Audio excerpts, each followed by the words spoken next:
ഇന്നത്തെ റെസിപ്പി ഒരു പഴയ ഒരു സ്നാക്കാണ്. നമ്മുടെ ഉമ്മമാരിൽ ഉണ്ടാക്കിയ ഒരു സ്നാക്കാണിത്.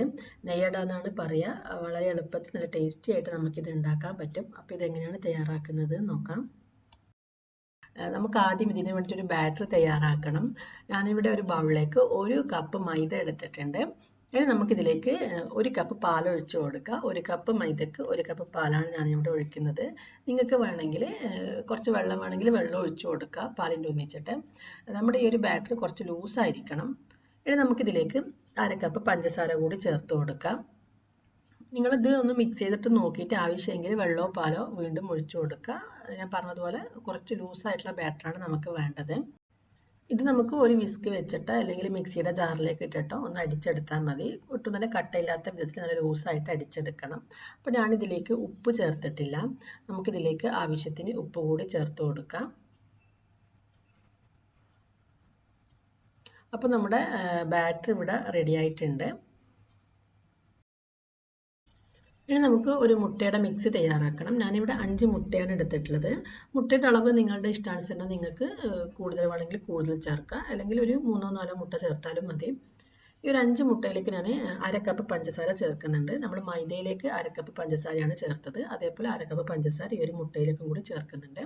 ഇനി ഇതിലേക്ക് നമുക്ക് ഒരു 1/4 ടീസ്പൂൺ ഏലക്ക പൊടിച്ചത് ചേർത്ത് കൊടുക്കാം. ഇത്രയും ചേർത്ത് ഈ മുട്ട നമുക്ക് നന്നായിട്ടൊന്ന് അടിച്ചെടുക്കണം. പഞ്ചസാര നന്നായി അലിഞ്ഞു വരുന്നത് വരെ മുട്ട നല്ലവണ്ണം ഒന്ന് അടിച്ചെടുക്കാം. അപ്പോൾ ഞാനിവിടെ മുട്ട നന്നായി അടിച്ചെടുത്തിട്ടുണ്ട്. അപ്പോൾ നമ്മൾ മുട്ടൻ്റെ ഒരു മിക്സും അതുപോലെ ബാറ്ററുമാണ്, മൈദൻ്റെ ഒരു ബാറ്ററുമാണ് തയ്യാറാക്കി വെച്ചിട്ടുള്ളത്. ഇനി നമുക്ക് നെയ്യട എങ്ങനെയാണ് തയ്യാറാക്കുന്നത് നോക്കാം. ഒരു സോസ് പാനിലാണ് ഞാൻ ഈ ഒരു നെയ്യട തയ്യാറാക്കുന്നത്. അപ്പോൾ നമുക്ക് ആദ്യം ഒന്ന് പാൻ ചൂടാക്കിയിട്ട് ഇതിലേക്ക് ആവശ്യത്തിന് നെയ്യ് ചേർത്ത് കൊടുക്കുക. നെയ്യട എന്ന് പറയുന്നത് പോലെ തന്നെ ഇതിൽ നമ്മൾ ചേർക്കുന്നത് നെയ്യാണ്. നെയ്യ് കുറച്ചധികം തന്നെ ചേർക്കുന്നുണ്ട്. അപ്പോൾ നമുക്ക് ആദ്യം 1 ടേബിൾ സ്പൂൺ നെയ്യ് ഒഴിച്ചിട്ട് ഇതിലേക്ക് കുറച്ച് അണ്ടിപ്പരിപ്പും മുന്തിരിയും ചേർത്ത് കൊടുക്കാം. ഈ ഒരു മുന്തിരിയുടെയും അണ്ടിപ്പരിപ്പിൻ്റെ അളവ് നിങ്ങൾക്ക് എത്രയാണോ വേണ്ടത് ആ രീതിയിൽ എടുത്താൽ മതി. അതേപോലെ ഈ ഒരു അണ്ടിപ്പരിപ്പ് ഒരുപാട് കളർ മാറി വരുമെന്ന് വേണ്ട, ഒരു ഗോൾഡൻ കളറൊന്നും ആവേണ്ട. നമ്മൾ പായസത്തിനെല്ലാം ഫ്രൈ ചെയ്യുന്ന സമയത്ത് നല്ലൊരു ഗോൾഡൻ കളർ ആക്കിയിട്ടാണ് എടുക്കുക. അങ്ങനെയൊന്നും വേണ്ട, ജസ്റ്റ് ഒന്ന് ചൂടാക്കി എടുത്താൽ മാത്രം മതി. അപ്പോൾ നമ്മുടെ അണ്ടിപ്പരിപ്പും മുന്തിരിയും ഇവിടെ നന്നായിട്ട് ചൂടായി വന്നിട്ടുണ്ട്. ഇനി നമുക്കിത് പാനിൽ നിന്ന് മാറ്റാം.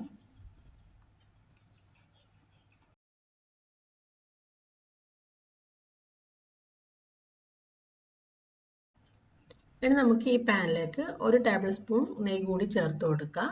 ഈ നെയ്യ് നന്നായി ചൂടായി വരുന്ന സമയത്ത് ഫ്ലെയിം കുറച്ച് വെക്കുക. ഒരു ലോ ഫ്ലെയിമിലാണ് നമ്മളിത് ഉണ്ടാക്കുന്നത്.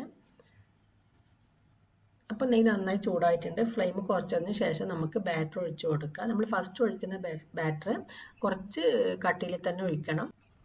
ഇനി നമുക്കിത് ഒന്ന് വെന്ത് വരുന്നത് വരെ അടച്ച് വെക്കാം.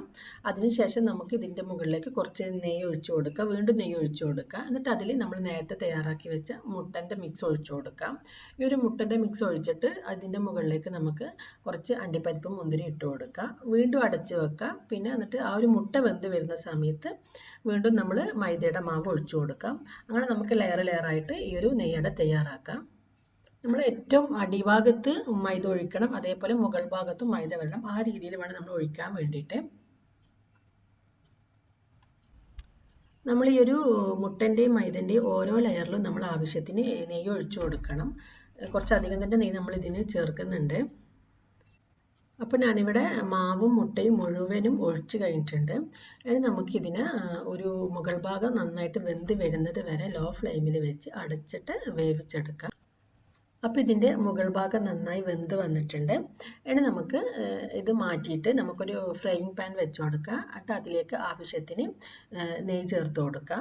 നമുക്ക് ഇതിൻ്റെ ഒരു മുകൾ ഭാഗം ഒന്ന് ഇതിലേക്ക് ഇട്ടിട്ട് ഒരു 5 മിനിറ്റ് ഒന്ന് വേവിച്ചെടുക്കണം. അപ്പോൾ ഞാൻ ഇതിലേക്ക് കുറച്ചുകൂടി നെയ്യ് ചേർത്തിട്ടുണ്ട്. അപ്പോൾ പാൻ നന്നായി ചൂടായി വരുന്ന സമയത്ത് നമ്മൾ തയ്യാറാക്കി വെച്ച് നെയ്യട നമുക്ക് ഇതിലേക്ക് കമഴ്ത്തി കൊടുക്കാം. ഇനി നമുക്കിതിനെ ഒരു ലോ ഫ്ലെയിമിൽ വെച്ച് 5 മിനിറ്റ് വേവിച്ചെടുക്കാം.